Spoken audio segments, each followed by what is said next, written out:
Iniciando aqui mais uma mini aula de terraplanagem, projeto e execução, e sempre destacando que o nosso trabalho da academia, das mini aulas, que são postadas de segunda a segunda, elas têm o objetivo de fomentar o empreendedorismo geotécnico, que é cristão verdadeiro e produtivista. Nas mini aulas, todos os dias, nós queremos falar 10 minutos sobre a experiência que tivemos, adquirimos e estamos ainda realizando com esse assunto, terraplanagem, projeto de execução. E já estamos na semana de número 80 fazendo esse trabalho. Qual é o nosso objetivo? É o fomento, o conhecimento, é o desenvolvimento das pessoas do que é uma obra, um projeto de terraplanagem e que atenda não só por atender às normas, às leis, mas porque traz aos envolvidos um custo adequado, justo para essas obras de segurança para a sociedade.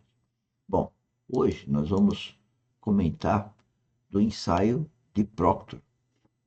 É o Proctor normal, existe também um Proctor modificado e o intermediário. O que é o ensaio de Proctor? No gráfico básico dele, você tem aqui o peso específico seco do solo e aqui você tem a umidade do solo. Eu tenho um ponto aqui, né? Então eu compacto isso num cilindro padronizado, com soquete padronizado, um solo que eu vá utilizar em um aterro. E aí eu procuro entender como funciona a relação da densidade seca máxima, que é o juntar mais próximo dos grãos, com a umidade do solo. Então eu começo com um ponto, a gente chama do lado seco, né? A linguagem aí do fenômeno, e vamos colocando mais água e compactando. Então nós temos um segundo ponto, né? Mostrando então que se eu pus mais água e compactei com a mesma energia, não vamos nos ater à energia, mas é quantos golpes que eu dou por camada desse soquete que é padronizado, nesse cilindro, nesse volume do cilindro, né? Eu densifico o solo. Isso é uma boa informação, porque à medida que eu densifico, eu adquiro mais resistência, eu diminuo os vazios, né? E com isso eu aumento diminuo a permeabilidade do solo e também a compressibilidade do solo. Mas quando eu faço isso, então, agora no laboratório, ponho mais água, aí eu descubro que ele ficou mais denso ainda. E aí eu falo, que bom, ele vai ter mais resistência, menos deformabilidade e menos vai passar água por ele. Quer dizer, o coeficiente de permeabilidade, que é que mede a velocidade com que a água passa no solo, diminui, né? E isso é muito bom para barragens, para diques, para camadas de liner, de aterros sanitários. Liner é uma camada de fundo, como se fosse um prato, né? Feito de terra para a água ficar presa. Mas, quando eu ponho mais água, o que acontece? Que esse solo, a densificação que estava aumentando, ela acaba diminuindo. E se eu puser mais água ainda, diminui ainda mais. Então, o que a gente aprende, que o Proctor aprendeu quando fez isso a primeira vez nos vídeos da década de 50, se não me falha a memória, é que o solo então teria, com o aumento da umidade, ele formaria uma parábola, né? Uma parábola com a boca para baixo, ou seja, que ela ia subir até um certo ponto e depois ia descer. E esse ponto de inflexão da subida para começar a descida, a gente chama de peso específico seco máximo, porque foi o peso específico máximo que foi atingido aqui, 15 alguma coisa nesse gráfico, né? E isso atingiu numa umidade que a gente chama de umidade ótima, né? Então agora nós temos uma umidade ótima e temos uma densidade seca máxima.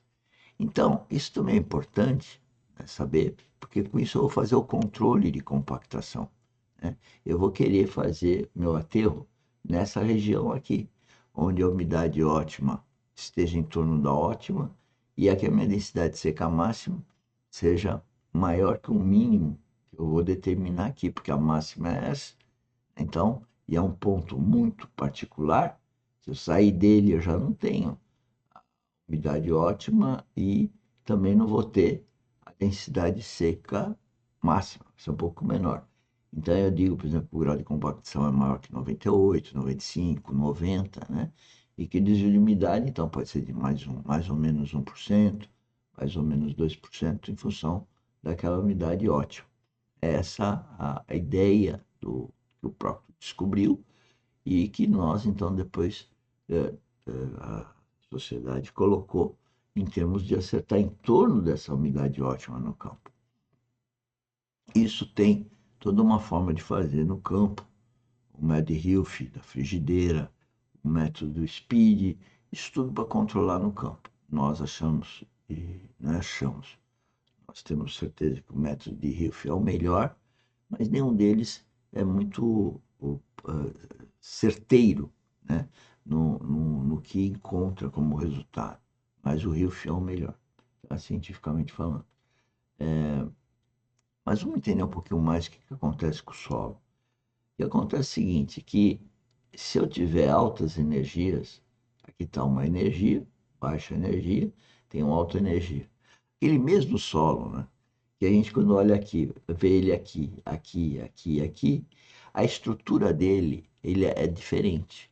Então a estrutura dele, quando ótimo, ele tem uma estrutura parecida com esse desenho, vou dizer esquematicamente, mas no ramo seco, que a gente chama de ramo seco, no ponto aqui do lado DK, o E, ele, ele tem uma outra estrutura. E do lado com mais energia tem outra estrutura, com menos energia, né, a tracejada. E do lado DK, baixa energia, outra estrutura. E aqui outra estrutura. Então a primeira coisa que a gente vê é que quando a gente olha para cá, a gente não consegue imaginar isso, porque isso foi feito só com a densidade, a distinção, a densidade e a umidade. Quando vai para cá, isso foi feito um estudo, né, tese, mestrado, doutorado, e foi visto como ficam os grãos, né? Se são mais dispersos, menos dispersos, enfim. Isso é visto só à luz do microscópio. Mas qual a importância disso?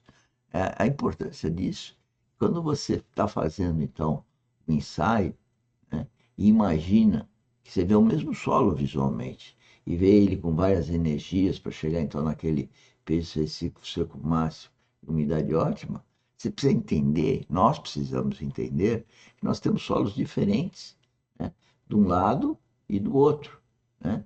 Então, solos são diferentes. Então, em cada uma dessas energias e com cada uma dessas umidades, nós temos solos diferentes, né?